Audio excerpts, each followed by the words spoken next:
Hey everyone from the Nature Wellness Weekend. I'm happy to be here making this video for us to reconnect again. It's going to be a short video, and in the beginning, for a couple weeks, they'll just be like 15 minutes, and then maybe we'll build up to 30.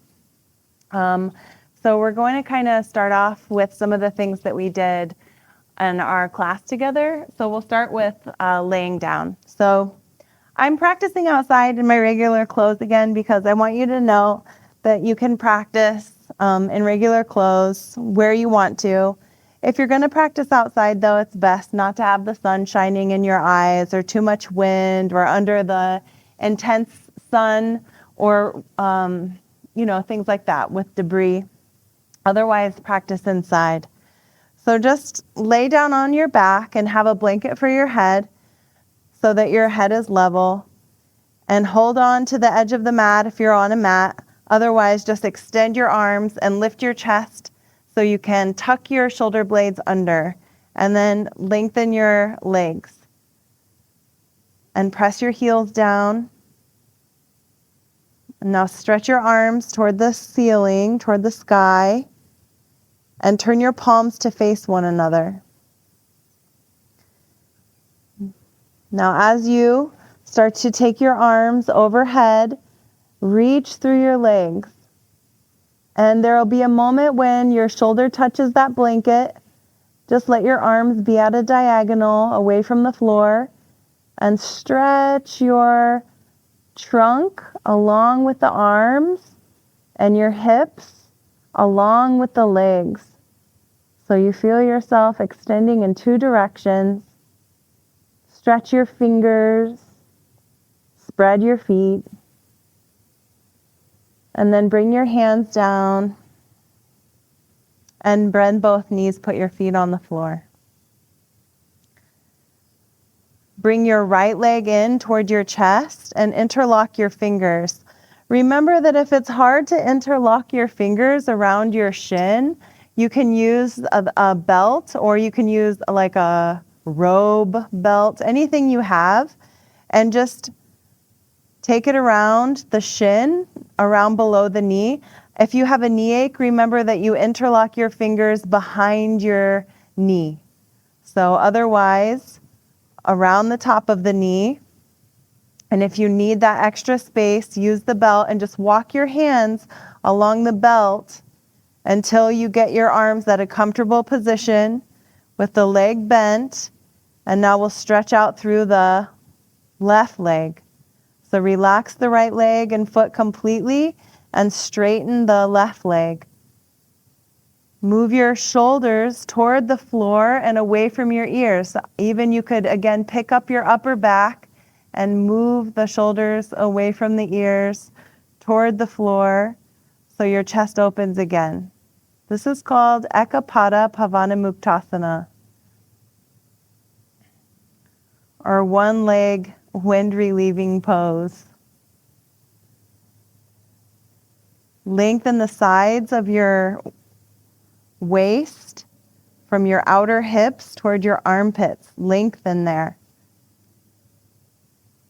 And now bend your left leg, put your right leg on the ground, your right foot on the ground, and we'll just change sides. So bend the left leg, and if you're interlocking your fingers, change the crossing of the interlock. And now straighten the right leg, reaching out through the right leg, spread the ball of your foot,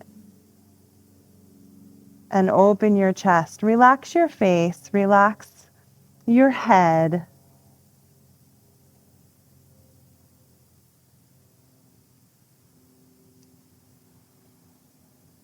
Slow, steady, normal breath.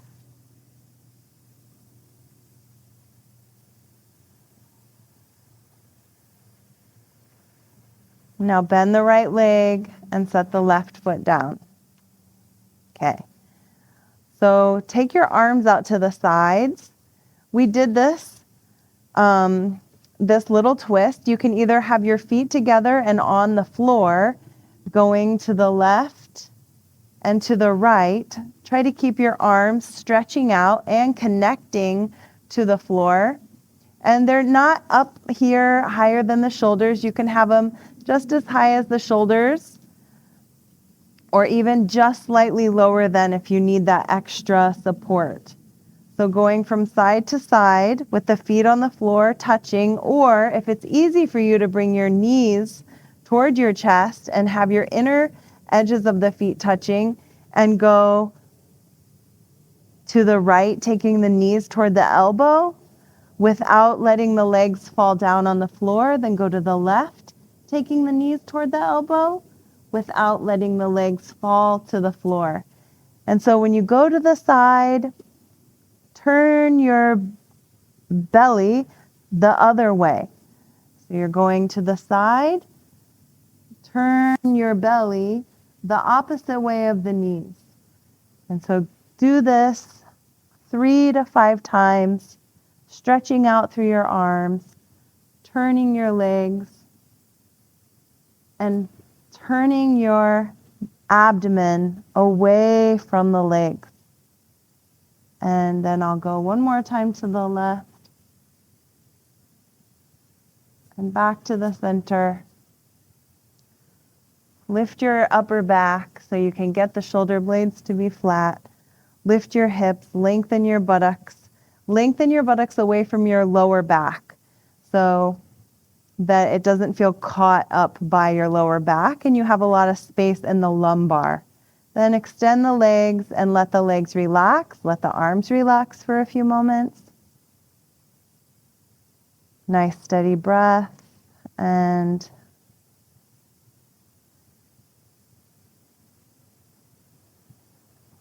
then let's bend both legs. And we're going to roll to the side and turn all the way toward the floor and come up nice and slow. Okay. So we're going to use the wall like we did when we were together. So you're just going to, if you have a mat, you can put your mat at the wall like this, or just put your hands on a countertop. But we're going to walk up to the wall, and I'm going to have my hands just about as high as my shoulder, and then have the middle finger facing up. And when I step away, I'm going to make sure my arms are straight, and I'm rolling my bicep up toward the ceiling. Remember that? And it broadens the collarbones, and it makes the upper back broad and spread, and it even feels firm. And then I'm going to walk the feet back, take the feet as wide as the hips, inner heels reaching back, reach the inner heels back, and then set the heels down and move away from the wall. Lift your kneecaps. Have the ears in line with the upper arms. And your sternum, or the top part of your chest, move it toward the wall as you move your hips back away from the wall. Take another breath. Stretch your hands, stretch your arms, stretch your legs, and then we'll step forward and stand up. Roll your shoulders back, look ahead of you, look along your horizon line, look just slightly above your own line of vision. And then you can face away from the wall and have the feet. So maybe the big toes are touching, maybe the big toe mounds are touching. If that causes too much congestion in the upper legs, just have your feet a little bit apart, but have the outer edges of the feet parallel with one another. And we'll take the arms, stretch your feet, stamp the heels down, and we'll take the arms forward, interlock the fingers, turn the palms away. And just for a couple times, you're like pumping the arms until your arms get straighter, and touch your thumbs together and press the heels as you slowly extend the arms overhead, finding a long line from the outer ankle, outer knee, and the hips are back there.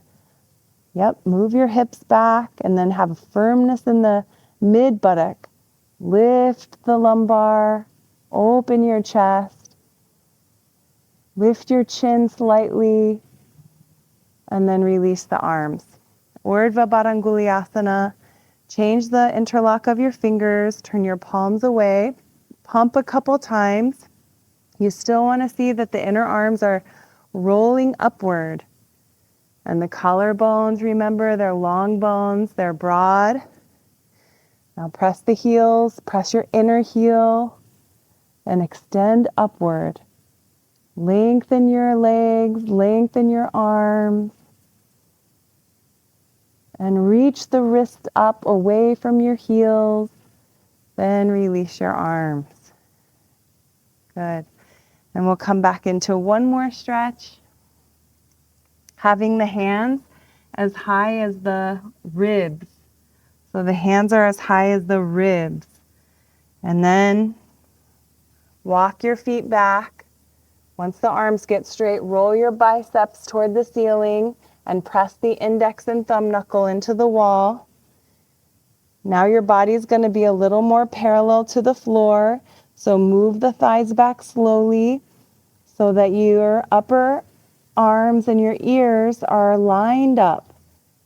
And move the thighs back. Imagine that you can feel. It feels like your trunk is moving back too. And it is, but have the sternum, the upper part of your chest kind of moving toward the wall a little bit so that it isn't caved in. Step forward and stand up.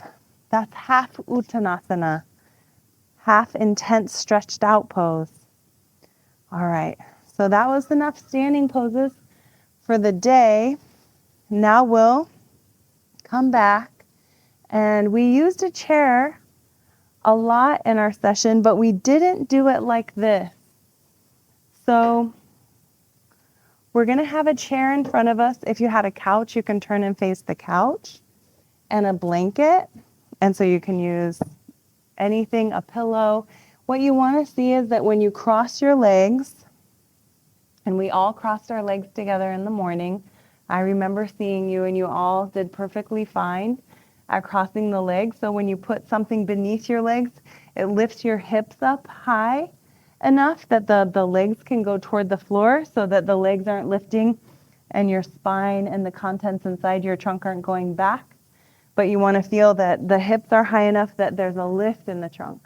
And you can even put your fingertips down on the blankets and bend your elbows back for a moment and just look ahead of you. So now you're sitting on a blanket, you're getting those props, something is in front of you, and then start to lean forward and cross your arms and rest your forehead on your forearms.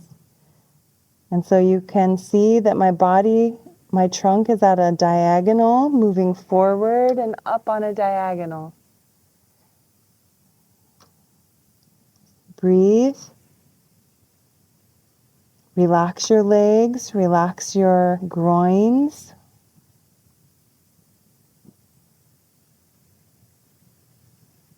Relax your face.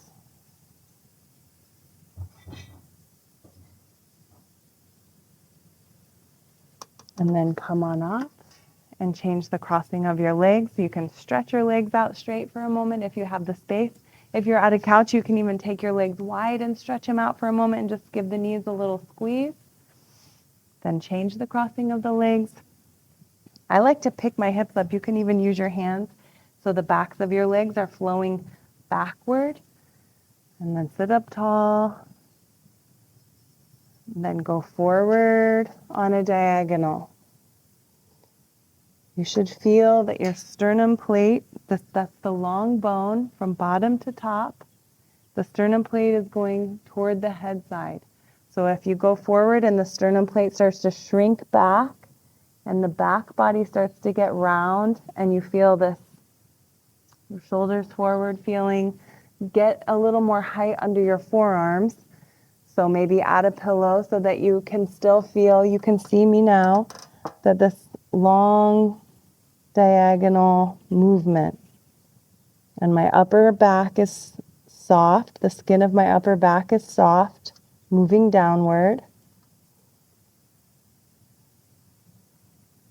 And just take a few slow, steady breaths. This is called forward Swastikasana, forward cross legs pose. We've got head support.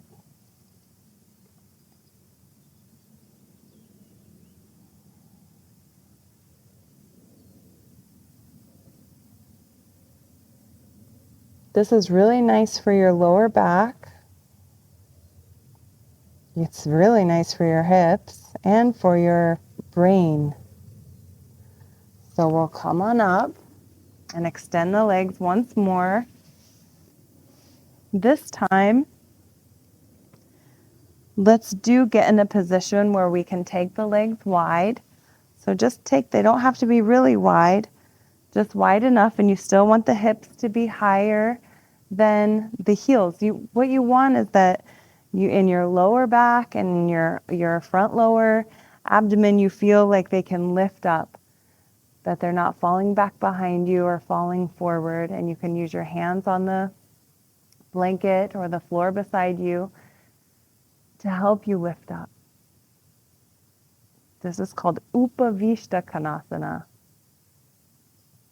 wide leg seated pose, seated angle pose.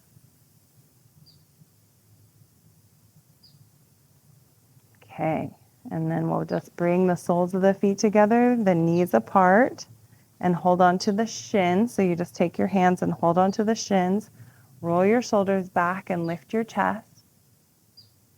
And you're lengthening your inner legs. You're moving your inner legs away from you and the knees down. Be gentle, be sensible. Lift your trunk upward. All right, and now we'll release the legs to straight. And I think that was probably about 15 minutes and should be a pretty good practice for you. You're welcome to lay down. What we did to end the class when we were together was we took our legs up a chair. So I'm going to add on one variation, which is legs in the chair and a folded blanket under your hips. So remember, when we lay down, we want to kind of lay beside the mat, take one arm under, always making contact with the floor. And then we can lift the hips up, set the hips on a blanket, and rest.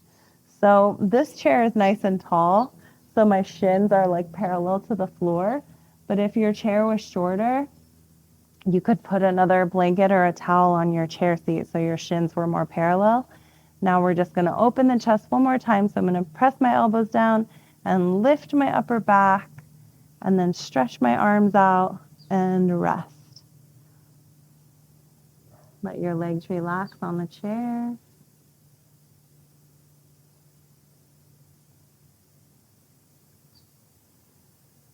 Let your arms relax from deep inside where the shoulders are. So the arms flow outward from the shoulders, from even inside the chest area. So just let them drop and relax all the way toward the fingertips. Let the hips relax as the legs drop back toward the hips. And even the calves and the feet and the tips of the toes relax. And then you have the whole torso, so you can take a nice normal inhale and then a steady, soft, complete exhale, and let the whole torso relax, inside and outside, along with the face and the facial features.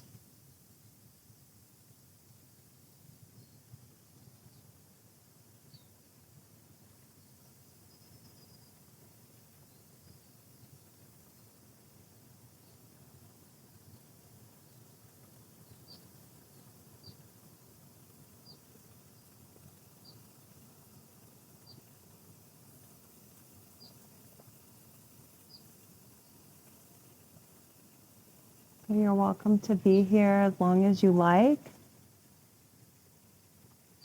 And I'm going to end the video. So when you do come up, always roll to your side and take a moment on your side. And then press away from the floor and come up with your neck and head last. And that's how you come out of the pose if you've been laying down. And I'll make another video next week. Anything that you'd like to share, share in the comments or email me. I'm happy to be back in San Diego, but I definitely miss Ohio, and I miss the cicadas, and I miss Ohio's camaraderie. So it makes me happy to be able to connect with you. I hope some of you watch this video, and let me know if it helps, and I'll talk to you later.